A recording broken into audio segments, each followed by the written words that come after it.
A mayfly is an aquatic insect that typically has a lifespan of 1 day.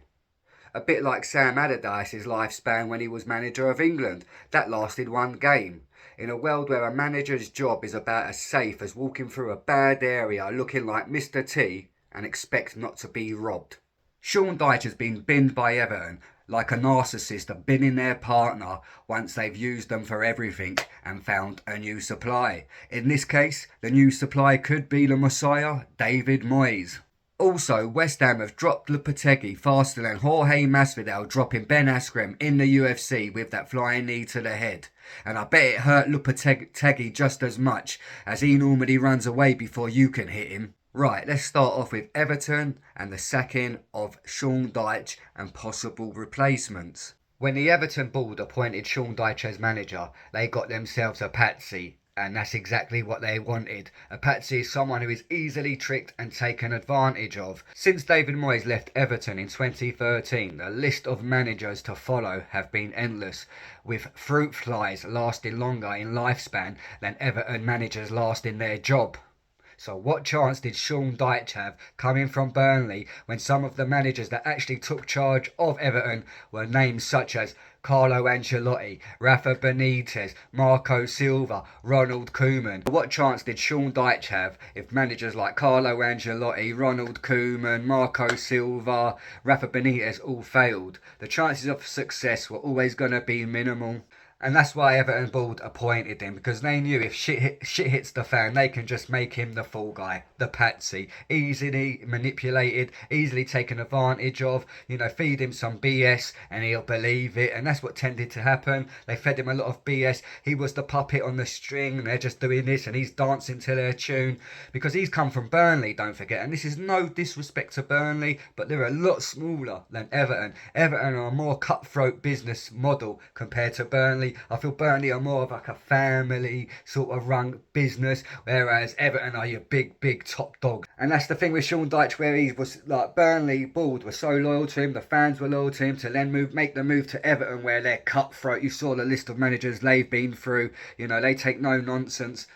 They can easily manipulate him. He doesn't know what it's like to be under such a ruthless, cutthroat business model like Everton, so they can feed him so much BS and he'll have to just take it on the chin. And that's probably why he lasted longer than a lot more managers, because managers like Ancelotti, Rafa Benitez, they can see it for themselves. They can't be manipulated like Sean Dyche. And I think Sean Dyche was just happy to be in a job at the time. He was desperate to be in a job and they took full advantage of this. They knew he was going to be the fool guy. They knew his football is pragmatic, because Burnley were known for that football. So they knew his football was pragmatic. Worst case scenario, they can blame him for the poor standard of football, which sort of sweeps the other problems aside, like the new owners, like all the deductions, the lawsuits and all that. They can sweep that under the carpet. Let's blame Sean Dyche. Let's make him the patsy if shit hits the fan.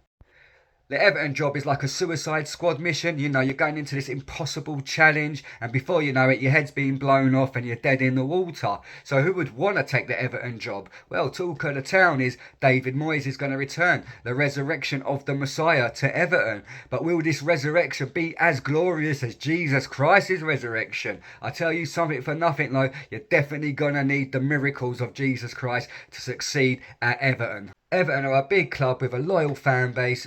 Going to Goodison Park away, the away team, didn't enjoy going to Goodison Park. Everton fans were like the 12th man. Since David Moyes has left, they've gone through manager after manager. They're flirting with relegation.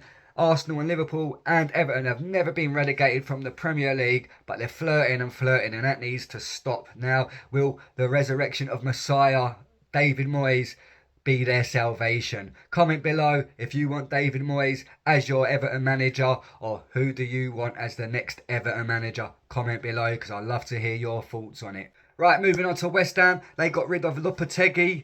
He didn't last long. I lasted longer losing my virginity than he lasted in that West Ham job. West Ham are massive everywhere they go, no doubt about it, but under Lopetegui, West Ham were getting battered everywhere they go. Even at home they were getting battered. Arsenal couldn't hit a bar and door, but managed to score 5 against West Ham. Man City battered them 4-1. Liverpool battered them 5-0. So they were getting hammered. They were living up to their name, the Hammers. They were getting hammered every time they played a game under Lopetegui. So thank God they've got rid of him, and thank God they sacked him before he ran, because he tends to run like a little bitch before he could get sacked. I mean, the board hated him, the fans hated him. He probably looked at himself in the mirror and hated what he saw. I mean, it's absolutely criminal Lopetegui lasting this long. It beggars belief. Talking of beggars, Oliver Twist got more out of Mr. Bumble and Widow Corney than Lopetegui's getting out of them West Ham players. Lopetegui putting the fire out on Bowen. Bowen went from flame on to flame off quicker than I can light my cigarette. He went from the Human Torch from Fantastic Four to Mr. Freeze from that horrible Tim Burton Batman movie. West Ham seemed to thrive and succeed under English management. You know, Sam Allardyce's West Ham were always hard to beat. You know, going to Upton Park, you weren't guaranteed nothing. You weren't even guaranteed to come back injury free. You know, it was a hard, solid team to beat. David Moyes, the Messiah, you know, winning European competitions with West Ham, that is a great feat for him. He goes down as a legend. And then now you've got Graham Potter, you know, great as a Brighton manager, not so great as a Chelsea manager. I lasted longer in stopping smoking for my New Year's resolution than he did as Chelsea manager. If your team ain't performing and you ain't where you're supposed to be in the league and your team ain't winning trophies, then a manager's lifespan is that of a mayfly or that of a dragonfly. The lifespan is next to nothing, unless you're Mikel Arteta, who seems to have the secret on how to keep your job with playing pony and not winning trophies. But that's another topic for another video. Don't forget to hit up the like button, like chairmans hit up their managers when they are flopping, unless you're Mikel Arteta, and subscribe to Sports Almanac.